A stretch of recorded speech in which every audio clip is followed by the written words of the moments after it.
não tem como alguém estar neste mundo sem estar em Techuvá. Então, Rabi Yeshua, ele dá um exemplo bacana, né? Quando ele diz, aí o dono da terra teve uma grande colheita. E ele disse, já sei o que farei. Eu construirei mais silos, guardarei todo esse grão e irei descansar devido a essa grande lavoura que obtive. Aí Rabi Yeshua diz o quê? És um tolo, porque hoje o Pai lhe chamará, né? É muito importante nós entendermos cabalisticamente Abba, né? É muito importante. Abba, como o Rabi Yeshua fala, né? Abba é o Yod-He, tá? Yod-He é Abba, tá? Então, Rabi Yeshua está dizendo o quê? Está dizendo que a nível de Mohim, nós somos chamados, tá? Então, ele foi chamado. Então, ele teve aquela grande colheita para fazer o quê? Para dividir com os pobres, para fazer caridade. Ele recebeu uma dádiva, ele recebeu uma bênção para operar uma caridade, né? Grande caridade, dividir com os pobres. Mas ele disse, não, eu vou guardar só para mim. Então, todo aquele que quer receber só para si, perecerá, tá? Muito bem, então, nós estamos em Techuvá. E é sobre Techuvá que nós vamos começar agora a trabalhar essa semana. Vamos começar a semana pegando o nosso saltério, tá? E nós vamos estudar agora o Salmo da Techuvá, tá? Techuvá. Em inglês, repentance, né? Repentance, tá? Então, qual é o selo que traz esse salmo? Este salmo é chamado de o capítulo do arrependimento, o Salmo 51, tá? 51, 5 mais 1, 6, 6 é o número do homem, né? Porque contém os princípios de arrependimento, o texto é a oração adequada para quem deseja se arrepender de seus pecados, tá? Então, nós estudamos também no nosso workshop de carnaval da Kabbalah Quântica, né? Que não existe tal coisa como, Padre, eu pequei, estás perdoado, meu filho. Isso não existe. Nós sabemos que toda vez que nós infringimos um Aleph, uma lei universal, quando a gente não consegue manter esse balanço de forças, eu recebo, então eu vou doar. Eu recebo, então eu vou doar. Quando eu não mantenho esse equilíbrio da linha do meio, tá? Eu venho para pontos dessa magnitude, pontos, vamos assim dizer, fora da linha do meio. Aqui está a linha do meio. Então, quando eu caio em uma transgressão, ou seja, quando eu não cumpro, quando eu descumpro, vamos assim dizer, uma mitzvah, né? Eu venho para um ponto mais baixo. Então, eu vou para Bereshit 1:3. Como é que era o mundo no início? Tohu vavohu terron. O mundo no início estava assim. O início do História Calamitatum é Tohu vavohu terron. Trevas, escuridão, desordem, abismo, tá? Então, toda vez que nós descumprimos, né, algo que agrada ao coração do Criador, de Hashem, né, do Baruhu, né, do Kodesh Baruhu, toda vez que nós transgredimos, nós vamos para o nosso estado original, Tohu Vavohu Terron, tá? Tohu Vavohu Terron não é o estado em que estava uma terra lá há 5.780 anos atrás, não. É como ela está hoje, tá? Hoje. Então, os vídeos que entraram no nosso perfil hoje, mostra o pessoal aqui, tá? Mostra o pessoal aqui. Tohu, Vavohu, Terrum, tá? Então, todo dia, nós temos que saber acender a nossa menorá, todo dia, pela parte da manhã. Nós vamos ver isso ao longo aqui dessa semana. Mas todo dia nós temos que acender a nossa menorá, a nossa oração matinal, tá? Então vamos ver como é que começa o salmo. É um salmo de Davi, tá? Composto quando o profeta Natã o procurou após sua união com Batseba, né? Então todos nós sabemos o espetáculo que foi aquilo, né? Davi da Amélia, que sofria, né, de sexo desregrado, né? Ele tinha essa parte do midote dele, né? Ele sofria de sexo desregrado, tá? Tinha muitas mulheres, muitas amantes, né? E deixou isso para o filho dele, né? Salomão teve 700 concubinas e 300 esposas. Também não é esse o número, né? A gente sabe que isso é número metafórico, 7, 3, né? Mas tudo bem, tá? Mas também era comum naquela época isso daí, né? Tá? Então ele olha do seu palácio e vê a esposa do Hitita, lá, né, meia desnuda, né? E ele manda vir para o palácio e dorme com ela, ela fica grávida. Então vocês conhecem a história. Ele manda o Hitita vir, aí o Hitita dorme na escada do palácio. Por que o Hitita dorme na escada do palácio? Porque quando alguém de Israel ia para a guerra, deixava a mulher com uma carta de divórcio. Então, os rabinos sempre dizem que Davi da Amélia não fez uma coisa tão errada assim, né? Porque ela tinha uma carta de divórcio. O problema é que a carta de divórcio só tem validade se o marido morrer. E o marido está vivo, tá?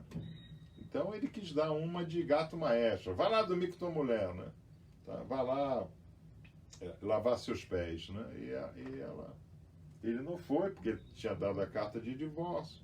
Aí, para voltar para dormir naquela noite, teria que ir um rabino para desfazer. Então ele foi. O Hitita foi correto, né? Davi da Amélia foi um construidor de situação. Ele acabou morrendo, ele trouxe Betsaba para dentro da casa dele, né? Então, aí nós sabemos que Natã o procurou e contou aquela história, né? Do pastor, né? Do pastor velhinho, né? Que só tinha uma ovelha, e do pastor jovem e agressivo que tinha muitas ovelhas, que foi lá e tomou a ovelhinha dele, né? E Davi da Amélia respondeu: esse homem tem que morrer. Aí Natã responde para ele: esse homem é você, tá? Então dizem que Davi da Amélia, ele chorou e orou por 3 dias face à terra, tá? Bom, é por isso. Então o que Davi da Amélia diz? Então anotem aí, porque isso vai fazer parte das nossas orações, né? Das nossas orações, né? Tá? Concede-me tua graça, ó Deus, conforme tua benevolência, e por tua imensa misericórdia apaga minhas transgressões, tá? Então, Davi da Amélia está pedindo, ele está confessando que ele pecou, que ele tem transgressão. Isso é a primeira coisa que nós temos que fazer todo dia de manhã, quando nós acordamos e vamos acender a nossa menorá. Gente, não precisa ter a menorá física, tá? Eu, por exemplo, tenho aqui 2 menorotes, né? Física, tá? Então, eu não acendo, tá? Mas eu olho. Eu preciso dessa imagem metafórica. Mas pode ser uma imagem metafórica dessa aí também. Vocês têm essa imagem que já está enviada na lousa para vocês. Vocês já receberam essa lousa, tá? Uma coisa que é importante que vocês aprendam a fazer para os nossos estudos, né? É escrever a transgressão, tá? Escrever no papel a transgressão, tá? Escreve, chega no Shabat, queima. Eu estou queimando o ódio que eu sinto do dono da padaria, tá? Porque hoje em dia você vai comprar um pão, o pão esfarela todo, né? Então você, né, faz lachon rará. Pô, esse português aí, né? Eu falo isso toda hora, né? Tá? Pô, esse português não é possível, pô. Ele passa todo mundo para trás, né? O dono do posto de gasolina também, né? Tá? Passa todo mundo para trás. Então, tá? O ódio, o lachon rará que eu fiz pelo dono da padaria, tá? A pouca atenção que eu estou dando para o meu filho mais jovem, para o meu filho mais velho, tá? A implicância que eu tenho com meu marido quando ele vai ver algum determinado programa. Vai, escreve. Porque nós temos a ideia que pecado é assim, ó, não roubar, tá? Não roubar não é só roubar um bem do outro. É roubar uma ideia, roubar uma satisfação. Às vezes um filho chega para você com a maior alegria, vem te dar um abraço, aí você diz, mamãe agora está sem tempo, meu filho. Você roubou todo aquele amor de mãe que o menino estava apresentando para você, tá? Às vezes um funcionário no seu trabalho chega e fala, chefe, olha que ideia que eu tive. Não, essa empresa já tem ideia demais, tá? Você roubou o incentivo, né, as ideias de um funcionário. Então roubar não é só pegar uma coisa física, né, e levar para casa, né? Lembre-se, nós somos dirigidos por Mohim, né? Mohim regula nossos pensamentos. E o pensamento não está em nós. Eu não consigo com a mão segurar um pensamento, tá? Então, o maior e grande desafio que nós vamos viver nessas semanas agora é o exercício de controlar o pensamento, né? Porque eu não consigo fazer techuvá se eu não estiver no controle dos meus pensamentos, tá? Ok? Então, isso está no verso, está no Passuque 3. Vamos para o Passuque 5, tá? Eu só vou estudar os Passuque importantes do Salmo, mas vocês devem ler ele todo, também porque eu vou dar a oração, né? Pois reconheço minha transgressão, e ante mim está sempre meu pecado. Isso é uma coisa importante, né? Reconhecer a transgressão. Ah, realmente, eu sacaneei aquele cara, mas também ele é um tremendo filho da puta. Não é verdade? Irmãos, essa expressão é que eu acabei de usar aqui, tá? Pô, realmente eu sacaneei o cara, mas ele também é um tremendo filho da puta. Quantas vezes vocês já ouviram alguém falar isso para vocês, tá? Quantas vezes vocês já viram, por exemplo, quem trabalha em empresa, né? Pô, fulano foi demitido, mas também só fazia merda, né? As pessoas não veem, né, como será a vida dele chegar em casa, desempregado, colocar para a família dele. Eu fui executivo e alto executivo, né, de multinacional por muitos anos, né? E eu nunca demiti um funcionário, tá? Sem antes dar o máximo de mim para treiná-lo. Então, quando eu lancei a frase You cannot manage if you cannot train, tá? Ou seja, gerenciar é treinar, né? Eu fui muito criticado, né? Porque naquela época, na década de 80, você tinha que ser duro, né? Um chefe que não perdoa, né? E eu era um treinador. Tá? Então, quando eu vim de Londres aqui para São Paulo, né, em 80, passei 2 anos aqui em São Paulo, a base abria às 6 horas, 4h30 da manhã eu saía de casa, 5h15 eu estava no escritório, eu tinha uma lousa branca, como eu tenho aí até hoje, e eu chamava, né, os chefes de manhã e dava instrução, tá? Aí o resultado vai embora, porque nenhum chefe faz o resultado, né? O chefe faz a gestão do resultado, né? Hackeia, né? Faz a gestão do resultado. Então, isso é importante que a gente tenha em mente, né? Reconhecer a transgressão. Então, para essa caminhada que nós vamos ter agora, eu peço que vocês coloquem reconheça pelo menos uma transgressão, né? Todo mundo tem transgressão, eu tenho também. Então vamos lá. Contra ti pequei, ante teus olhos pratiquei o mal, portanto, fundamentadas são tuas palavras e justificada tua sentença. Isso é uma das questões mais difíceis que tem na Cabalá. Tá? Esse salmo é cabalista, né? Na Cabalá. Por pior que seja a situação que eu estou vivendo, eu tenho que manter um sorriso de Mona Lisa e dizer: Hashem, Ganzu Letová, tudo vem para o bem. Eu não sei por que eu estou apanhando, mas o Senhor sabe perfeitamente por que está me batendo. E eu acredito que eu deveria apanhar muito mais do que eu estou apanhando. Tá? Então você aceita a situação, sabendo que aquilo é uma correção para o seu bem. Aí nós temos que ir para Segunda Reis 20, né? Segundo livro de Reis 20, tá? Que vai ser a oração do rei Ezequias, tá? Essa é a oração que eu faço diariamente quando eu acordo, tá? Nosso Oriente é maçônico cabalista. Nós não somos assim rezadores, né? Orar para nós é encher a boca com as palavras da Torá, Tanar Torá, né? Então, quando eu encho a boca com a palavra que está aqui, né?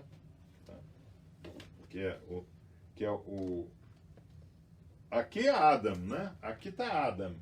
Olha, aqui está Adam. Nós desenhamos o nosso Adam. Aqui estou eu, né? Tá? Aqui estou eu. Então, eu tenho que ouvir a palavra e falar a palavra. Eu tenho que ouvir a palavra e falar a palavra. Tá? Ou seja, eu tenho que falar para ouvir. Tá? Então, a oração fica assim, né? Contra ti pequei, só contra ti pequei.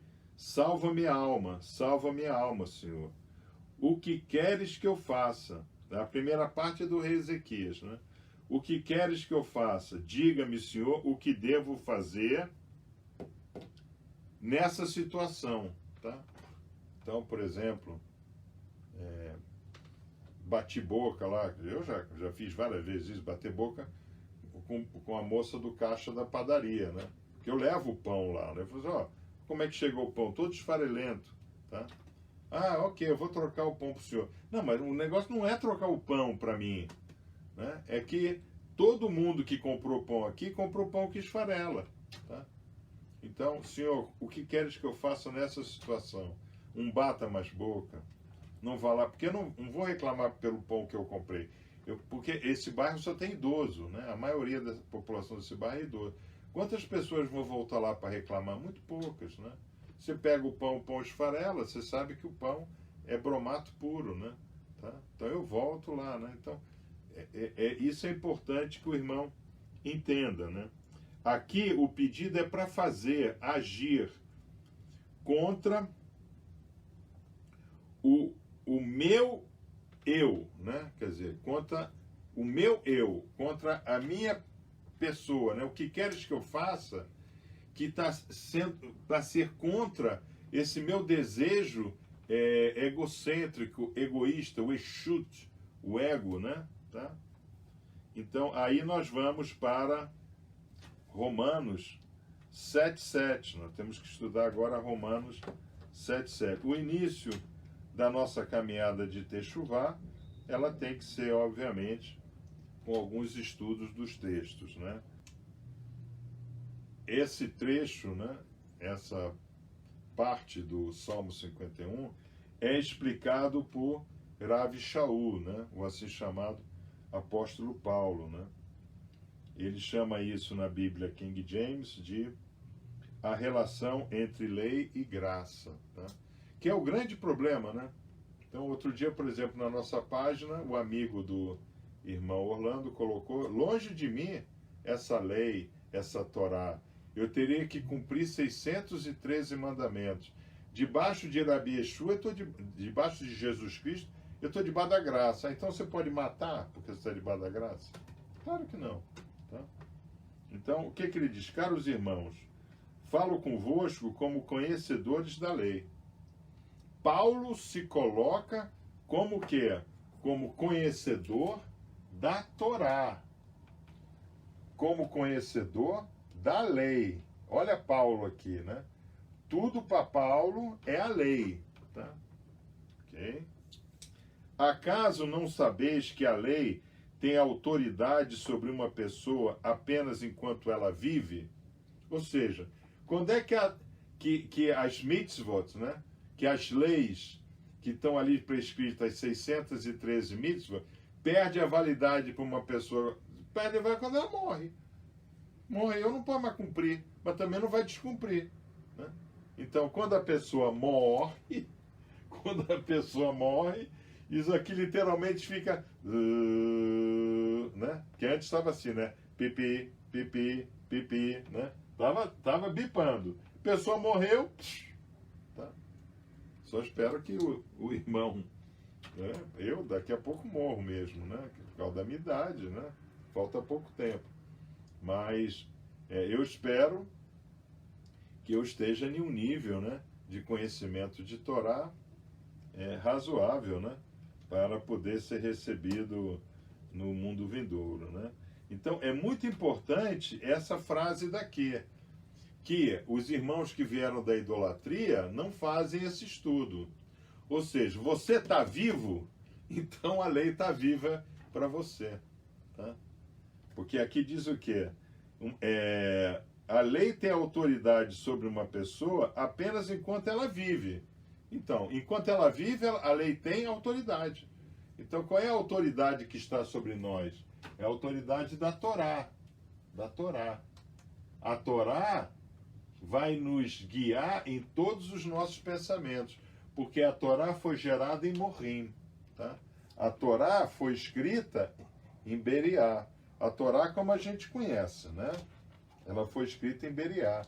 Ela foi escrita aqui. Ela não foi escrita no mundo que nós estamos. Aí essa Torá que a gente tem, né? Essa Torá, ela foi dada a Moshe Rabbeinu. Ela é o resultado de uma revelação ao maior homem nascido de mulher. Muitos dizem, né? Muitos sábios dizem que nem Mashiach será maior que Moshe Rabbeinu. Nem Mashiach. Mashiach irá explicar a Torá para os povos. Mas Moshe Rabbeinu, jamais haverá alguém superior a Moshe Rabbeinu. Muitos falam isso, né? Tá? Mas para nós é irrelevante isso, né? Tá? Quem é que vai ser maior que quem? O importante é que eu esteja preparado para Mashiach, para a época de Mashiach. Irmãos, Mashiach não vai chegar como os adventistas falam, né? Na nuvem, assim, né? Aqui na Merková, aqui, né? Na carruagem, né? Trazendo todos os anjos do céu. Isso é história de religião, né? Mashiach, ele vai chegando, né? Ele vai entrando. Então, a imagem que eu mais gosto de Mashiach, né? É aquele asteroide, né? Que a governança, né? Resolveu tirar o governo de répteis, né? A Terra, ela era governada por répteis, né? Que é a época jurássica, né? Qual era a força viva governante nesse planeta? Os dinossauros, né? Pterossauros, né? Esses mega, né? Répteis, né? Era a força dominante. Para acabar com isso daí, a governança manda então esse asteroide com 300 quilômetros de altura. Enquanto uma ponta estava formando o que hoje é o Golfo do México, a ponta de cima ainda estava na estratosfera. Tá? Isso é Mashiach também entrando. Por isso que o nosso estudo a sombra de Mashiach já tocou o solo do planeta. Tá? Então, essa visão nós tivemos em 2007, 2009, 2011, 2013, 2015, 2017. A visão veio, né? A visão vem. Tá? Por exemplo, pela lei, a mulher casada está ligada ao marido, enquanto ele vive. Mas se ele morrer, ela está livre da lei do casamento. Tá? É um exemplo. Não tem nada especial nisso daqui. Isso aqui não é nada para dizer se pode divorciar, se não pode divorciar, nada disso. Existe uma coisa chamada lei de casamento. Tá? Então, por isso, se ela se casar com outro homem, enquanto seu marido ainda estiver vivo, será considerada adúltera. Tá? Mas se o marido morrer, ela está livre. Ou seja, o marido também pode morrer para ela se der para ela uma carta de divórcio. Ele rompeu a lei. Tá? Isso não tem problema nenhum. Tá? Portanto, que concluímos? Está no 7. Né? A lei é pecado de forma alguma. De fato, eu não teria como saber o que é pecado a não ser por intermédio da lei. Como é que Davi da Amélia soube do seu pecado? Vamos aqui analisar, vamos fazer um midrash aqui. Davi da Amélia, rei, soberano, absoluto, unificador, maior rei de Israel. Moshe, na história, Moshe Rabbeinu, depois Davi da Amélia. Tá? Todas as promessas de Mashiach na linhagem de Davi da Amélia, ok? Então ele é o cara, né? O number one. Então, vem dormir comigo, você é gostosona. Aliás, ele se apaixonou e foi a mulher que ele mais amou, né? Tá? Vem pra cá, não sei o que. Pô, mas teu marido, tá? Apareceu aí do nada, como é que esse cara me aparece aqui, pá, não sei o que. Deu um jeito no marido, tá? Vocês acham que Davi da Amélia achava que ele tinha pecado? Não, é o rei. Ele era o rei. Foi necessário Natã ir nele e lembrá-lo da lei. Natã foi nele e o lembrou da lei. Aí ele viu que ele havia pecado, que ele havia transgredido. Isso ocorre também conosco, tá? Conosco. É muito interessante, né? Porque quando Menahem, né, estava no Brasil, agora voltou para Israel, ele falou, pô, imagina, né, que tem um rabino nosso aqui, né, ele precisava renovar a carteira de motorista dele. E um membro, né, da congregação, não, eu faço o curso contigo, rabino, não sei o quê. Aí os dois foram fazer o curso. Aí lá na segunda aula, ou terceira aula, não sei quantas aulas tem que ter, né, o cara chegou pro rabino e disse assim, pô, rabino, deixa eu te explicar uma coisa. Com 150 prata aí eu resolvo esse negócio aí, é super prático. O rabino disse, mas isso não é correto. Ele disse, não, o que não é correto é estar fazendo esse curso. Aí o rabino, não, mas isso é a lei. Que lei, rabino? Lei. No Brasil, rabino, tem lei que não pega. Essa lei não pega. Vamos resolver isso. O rabino disse, não, eu vou fazer o curso. Aí o cara saiu, foi lá, né? Comprou a carteira dele, não sei o quê, e o rabino acabou não conseguindo nem tirar a carteira dele. Que eu acho que são muitos estágios, né? Para tirar a carteira, tá? Então, vocês acham que o cara dos 150 reais lá, né?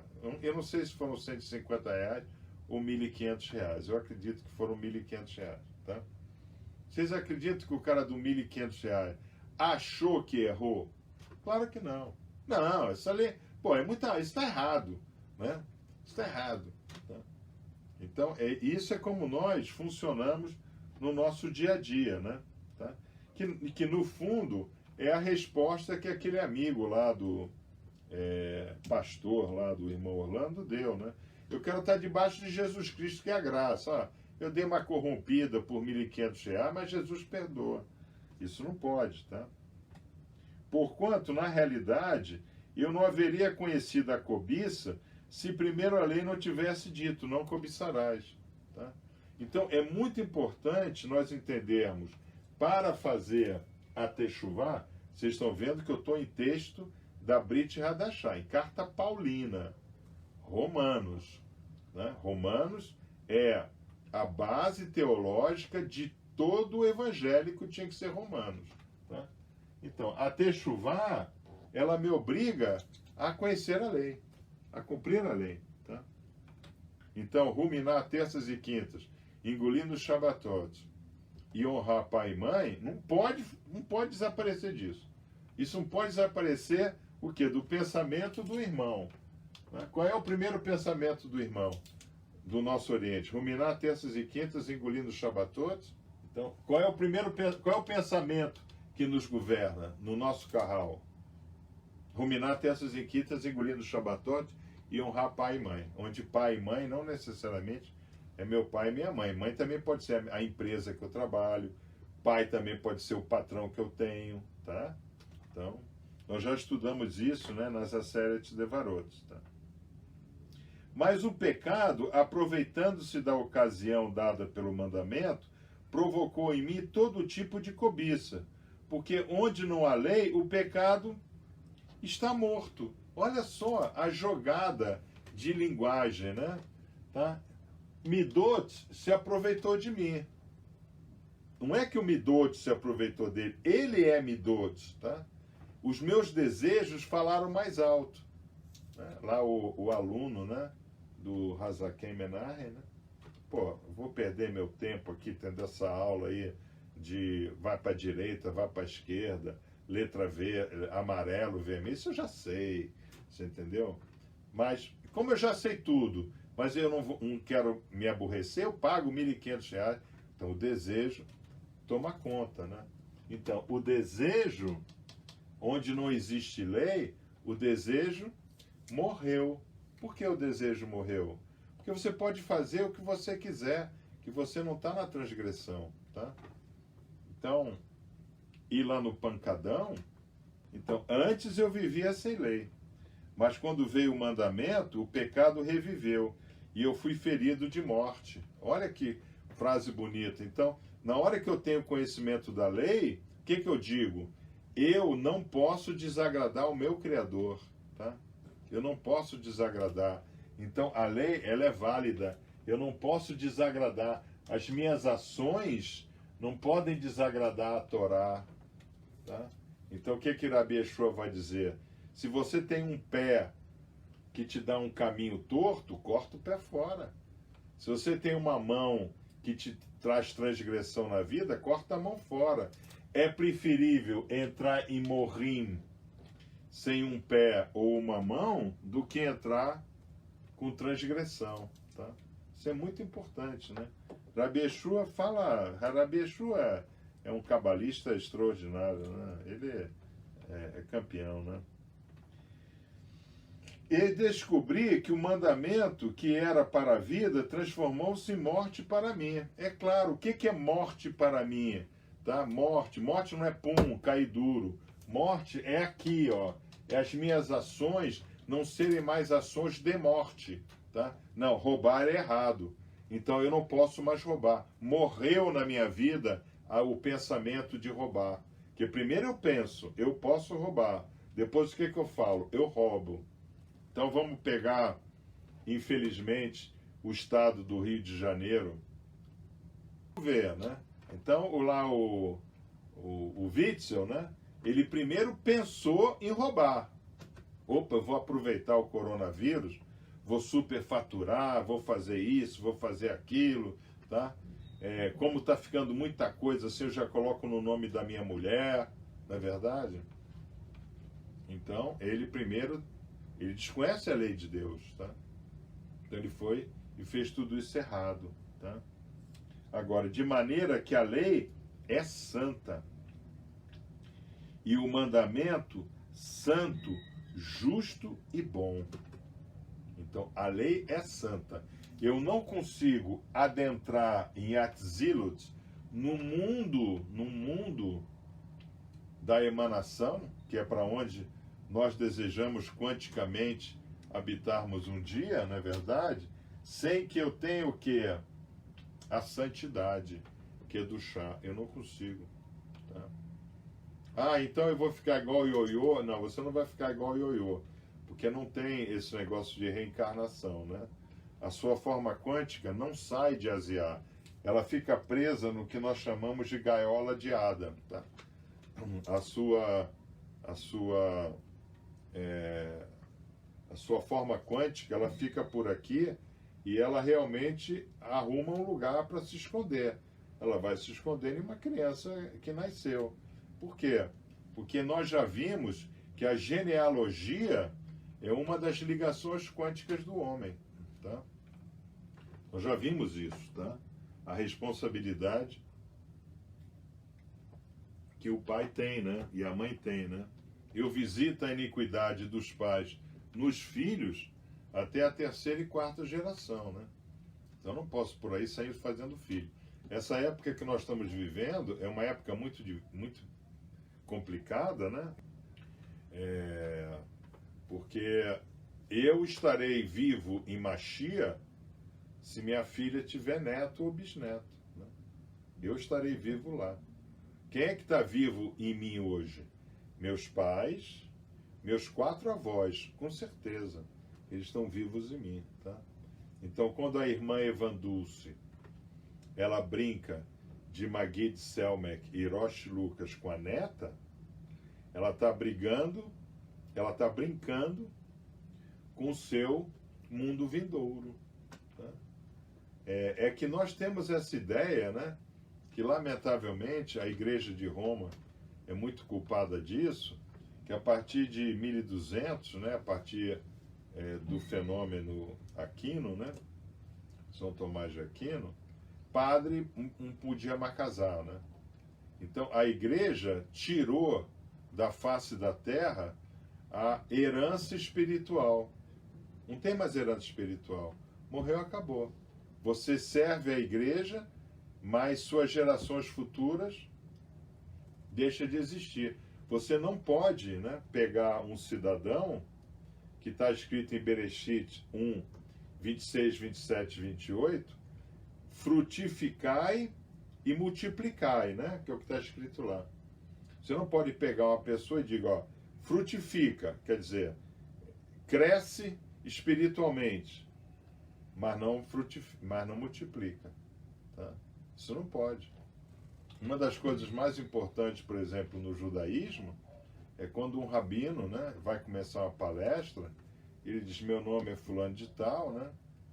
Aí, meu tataravô foi fulano, meu bisavô, meu avô. Ele tem uma morachá espiritual nele, né? A neshoma dele, né, quântica, ela vem sendo trabalhada desde o princípio, né? Todos nós somos Adam, não é isso? Só que hoje tem uma grande parte da população que não tem Adam nele, porque o homem casou-se e se deu em casamento. Isso não aconteceu só em Noa, isso acontece agora. Filho de pancadão, né? Filho de pancadão. Eu sempre falo para vocês que foi uma das informações que mais me chocou.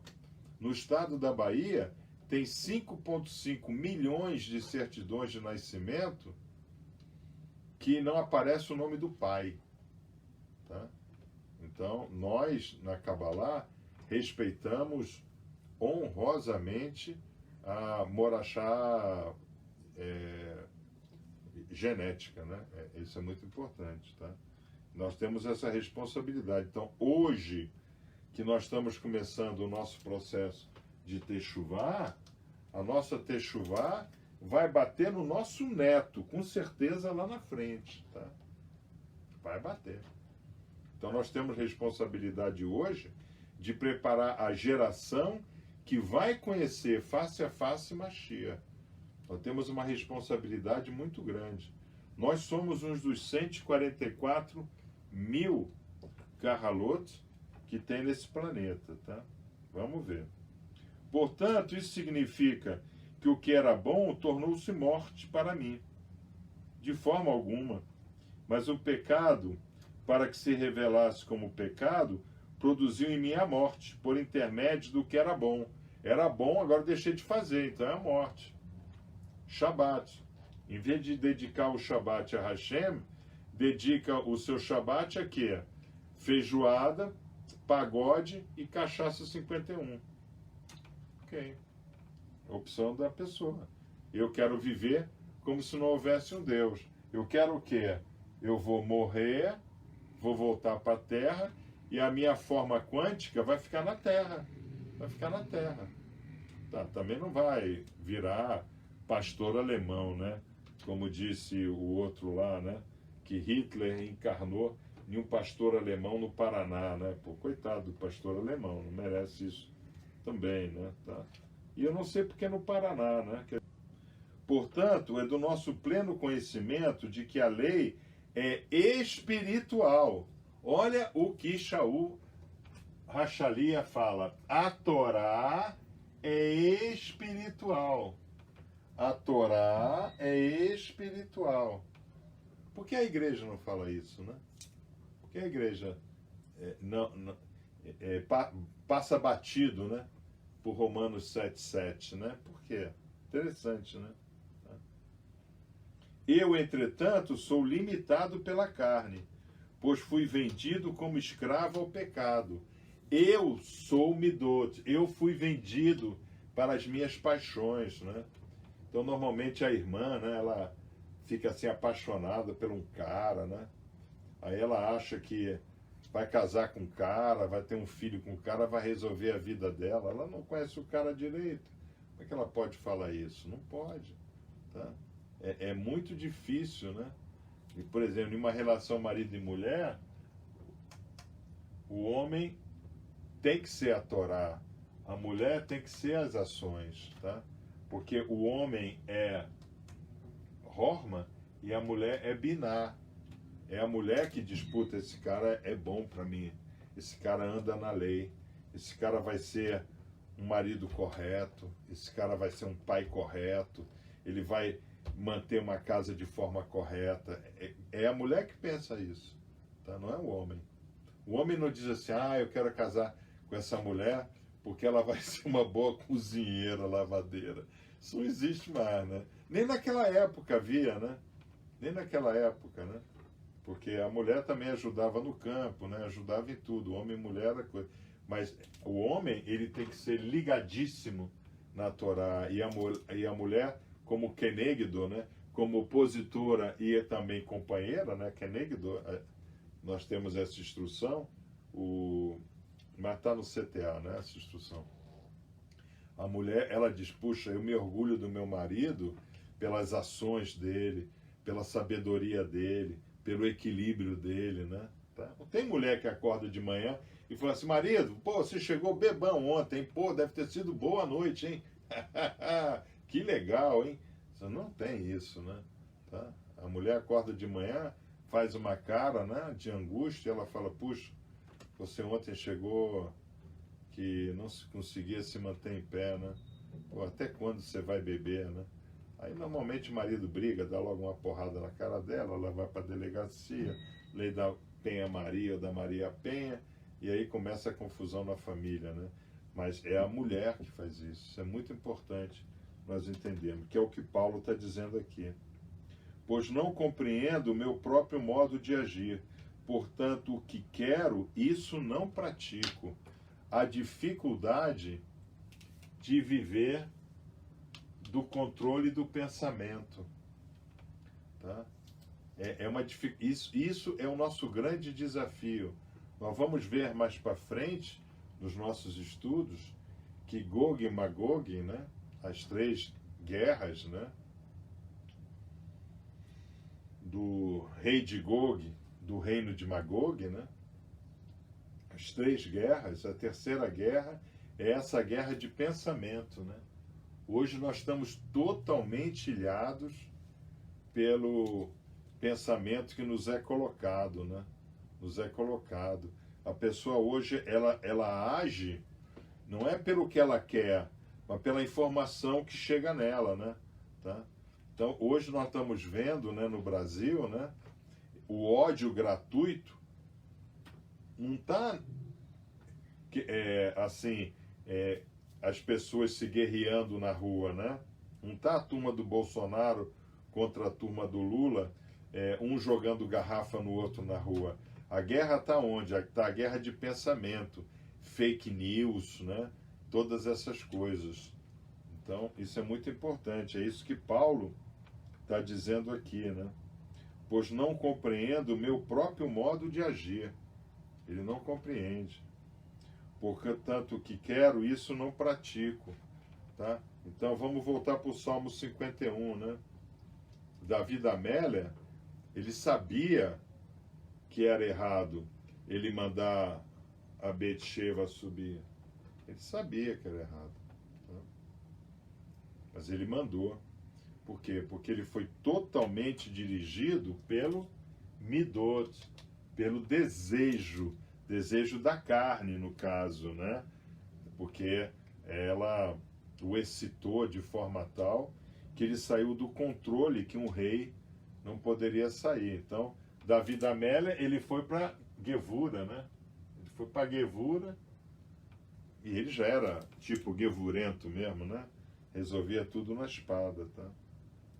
Isso eu não pratico, entretanto, o que detesto, isso me entrego a fazer, tá? Ele se entregou a Betsheva. O cara sabe que não pode beber mais uma dose, não pode beber um whiskyzinho, senão ele vai tomar a garrafa toda, mas ele não consegue resistir. O cara é casado na empresa, ele sabe que não pode ter ter um adultério com a moreninha cor de jambo do terceiro andar, mas ele vai, tá? Isso eu ouvi de um executivo, tá? Não teve esse controle, não teve isso que Paulo fala aqui. Nesse sentido, não sou mais eu quem determina o meu agir, mas sim o pecado que habita em mim. No caso aqui de Davi da Amélia, desse salmo, e no caso do executivo, do engenheiro, mestre em engenharia, cara formado pelo ITA e tudo, cara de currículo, de uma grande multinacional de telecomunicações, né? Ele não conseguiu, né, fazer a gestão do midot, né? Do midot, ele não conseguiu, tá? Então o que Rabi Yeshua ele fala, né, em Mateus 5? Ele diz, se você passou a sarinha gostosinha na sua frente, se você pensou em pegar a sarinha, você já pegou, tá? Porque o que Rabi Yeshua está dizendo?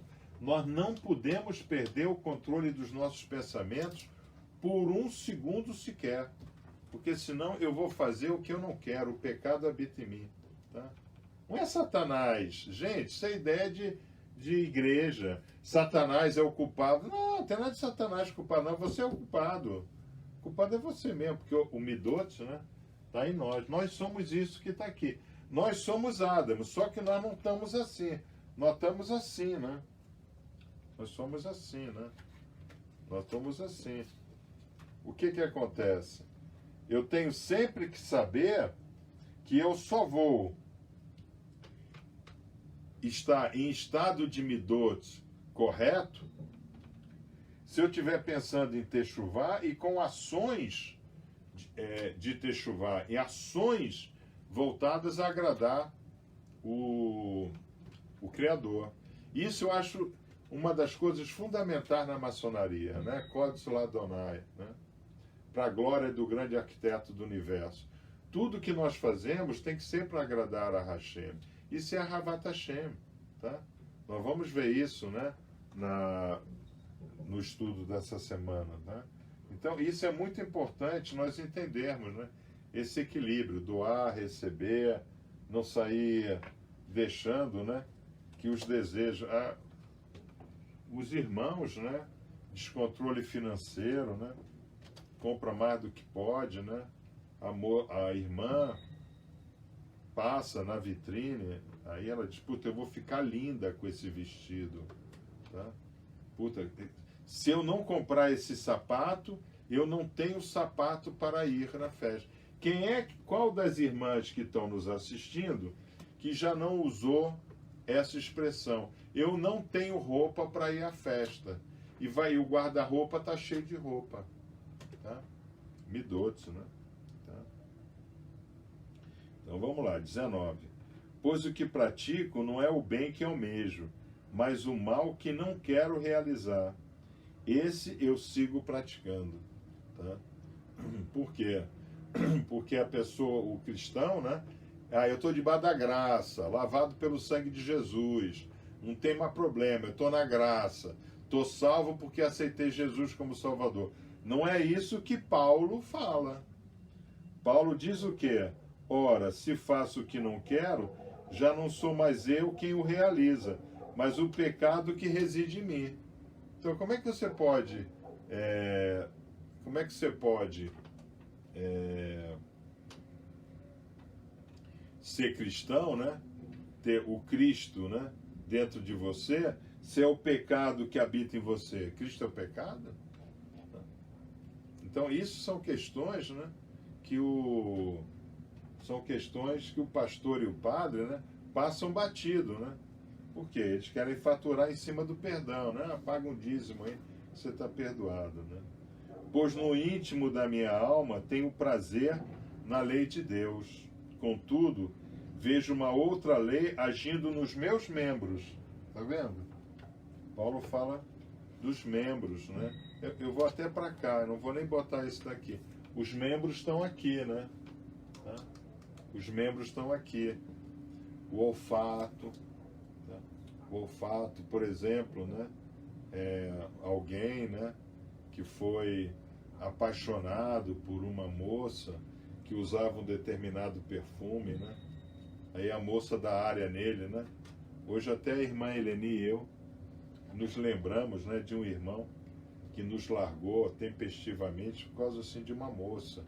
Largou ele assim na véspera do casamento, né? Então ele sente aquele, lembra da moça, né? Aí ele fica transtornado e toma ações como ele tomou contra o Carral. O Carral o estava ajudando tanto, né? Eu sou testemunha disso. A irmã Eleni também é testemunha que a gente estava ajudando muito ele. Ó, a Tatiane já falou isso daí. Tá? Então, cabalisticamente falando, né? Aqui estão todos os nossos membros, né? A visão, né? Sabe? Eu às vezes estou lá com um carrinho, né? Aí, e não eu, né? Quer dizer, vou dar um exemplo, né? O irmão está lá com o seu carrinho simples, mas ele é satisfeito. Aí ele para lá no estacionamento, aí o colega de trabalho dele chega, pau, para uma tremenda BMW do lado. Aí fala, pô, cara, isso rapaz, o negócio tá indo bem aí, tá? Quando você vê, o cara vai se envolver em corrupção dentro da empresa, que o olho cresceu, né? E lamentavelmente é isso daí. Paulo, ele é extraordinário, né? E porque Paulo está explicando Berraloterra, né? Paulo está explicando o acendimento da menorá, né? Miserável ser humano que sou, quem me libertará deste corpo de morte? Tá? Então, quem é que vai nos tirar de dentro daquele pote? Quem é que vai nos tirar daqui e nos levar até aqui? Tá? Quem é que vai nos levar? Nós mesmos, né? Fazendo o quê? Ruminando terças e quintas, engolindo nos Shabbatot, tá? Vamos lá. 51:12. O Eterno cria em mim um coração puro e renova a integridade no interior do meu espírito, que é exatamente Romanos 7:7, tá? Paulo explicou Salmo 51:12 com Romanos 7:7. Vamos lembrar o fato para os irmãos. O Saltério foi o primeiro livro estruturado da assim chamada Tanar, tá? Aqui é uma Tanar, para aqueles que estão chegando, né? Aqui tem a Torá, os profetas e a sabedoria. Os salmos estão aqui, tá? O primeiro livro estruturadinho, direitinho, com 150 capítulos, etc., foi estruturado pelos Tanaim do Segundo Templo, foi o Saltério, Terrilim, né? Tá? Então, o Eterno cria em mim um coração puro e renova a integridade no interior do meu espírito, que é o que o irmão pede ao venerável à frente do altar. O que fazes à porta do Oriente? Eu peço um coração puro, um leve naqui, leve tarô, leve puro. Não me afastes da tua presença, nem retires de mim o espírito da tua santidade. Está aqui. Morri. Está aí. Está aí. Tá? Ok? Então, Ohim. Tá? Ohim. Elohim. Ohim. Tá aqui, o espírito da santidade.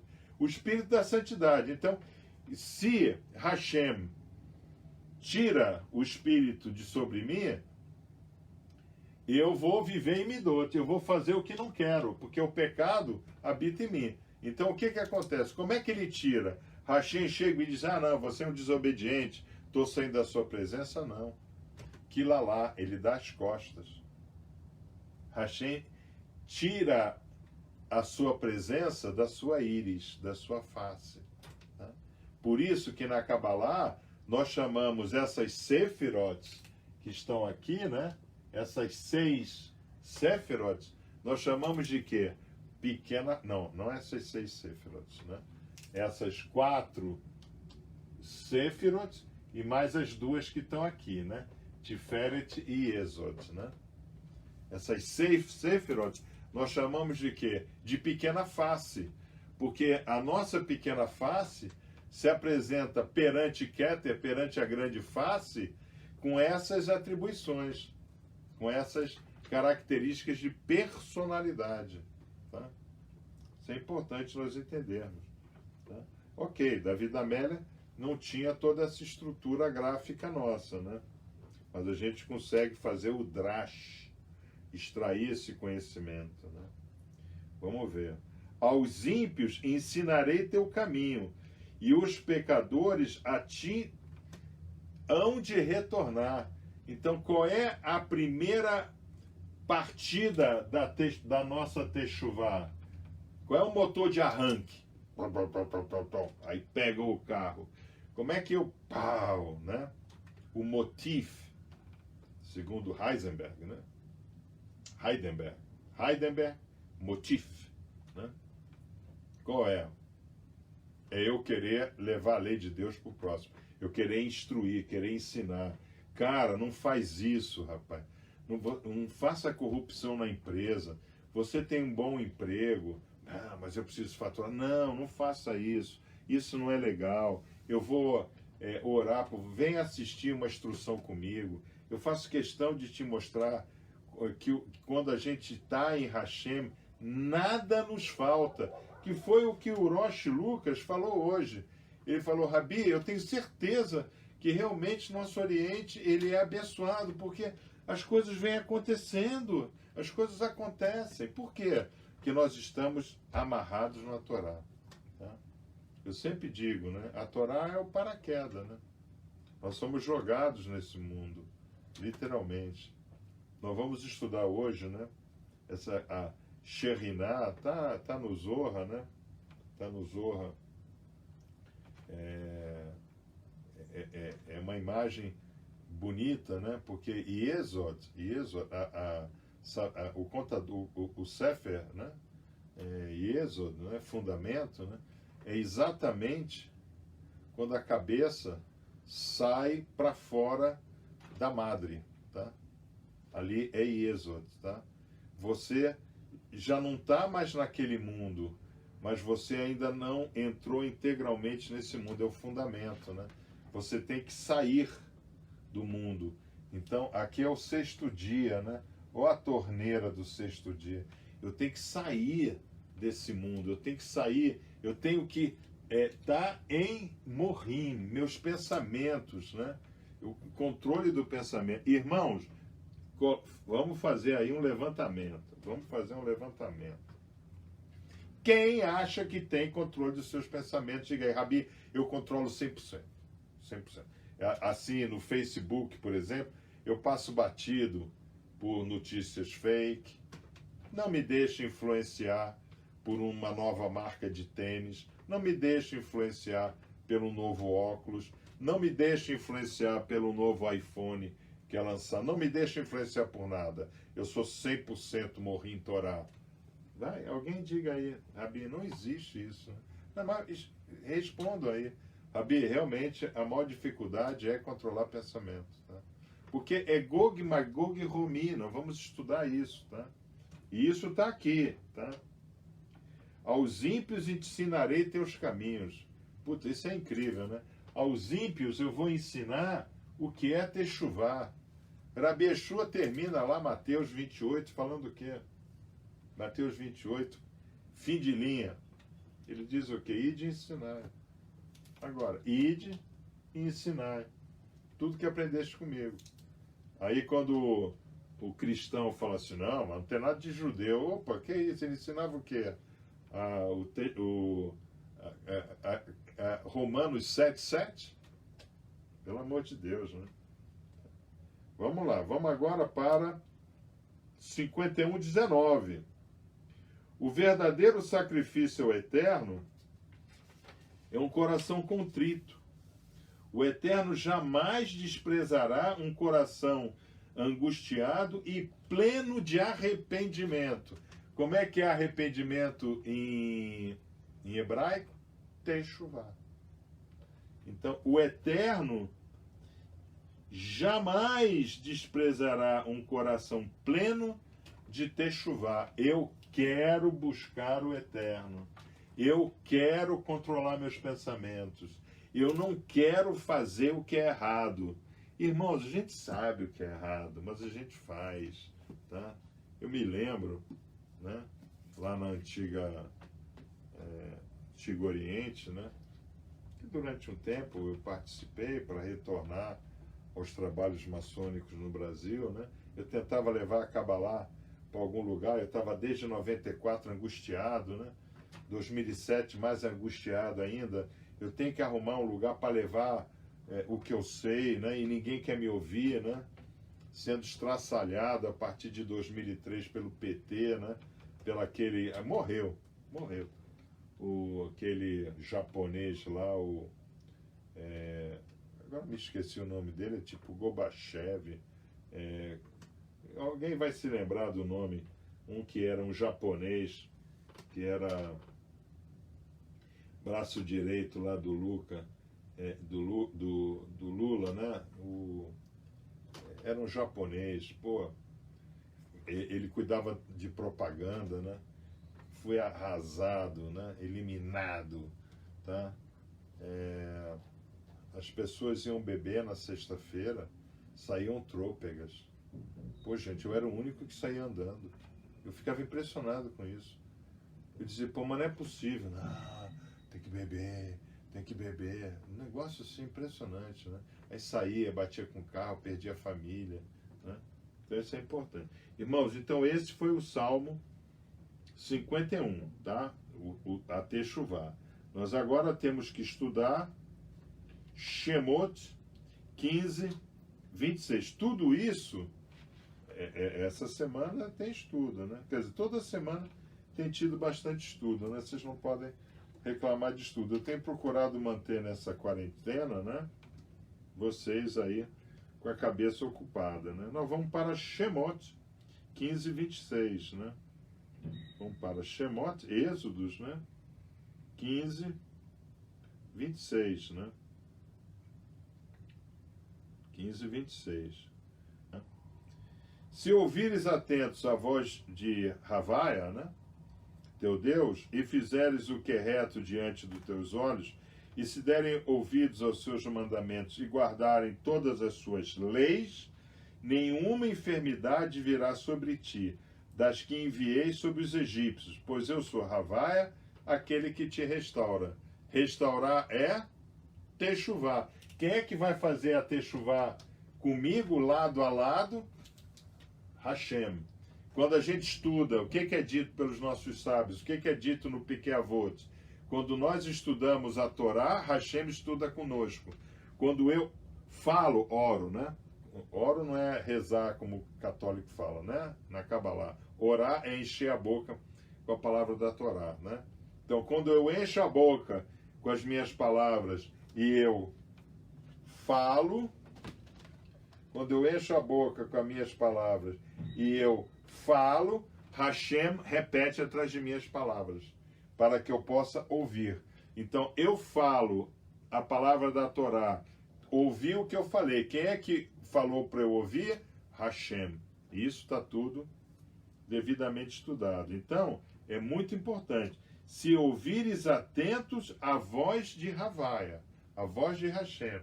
Eu tenho que ouvir a voz de Hashem. Agora, Hashem vai aqui falar comigo, um alto-falante? Não vai. Como é que ele vai falar comigo? Eu vou falar, e ele vai falar e eu vou ouvir. Irmão, vocês entenderam o que está no Pirkei Avot? O que está aqui? Né? na ética do Sinai, né? Nós no CTA nós estamos estudando mais isso daí, né? Do que com vocês, tá? Mas o que é dito no Pirkei Avot, tá? Quando eu estudo a Torá, Hashem estuda comigo, tá?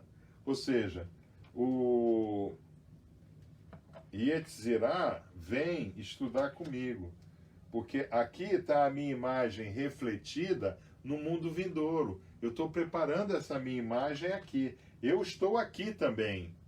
É que eu não vejo. Eu não consigo sentir. Mas eu vejo. Não, eu consigo sentir, mas não ver. Tá? Aqui, ó. Tá? Tanta gente consegue sentir que a mãe, por exemplo, tem intuição, né? Puta, tem que ligar meu filho, né? Tá? Alguma coisa está acontecendo com meu filho, tá? Você tem o marido chega em casa, eu vou fazer um negócio assim, assim, assim. Aí a mulher, não faça, eu estou tendo um sentimento que isso não vai ser bom para a família, né? Não é assim que funciona? É assim, né? Tá?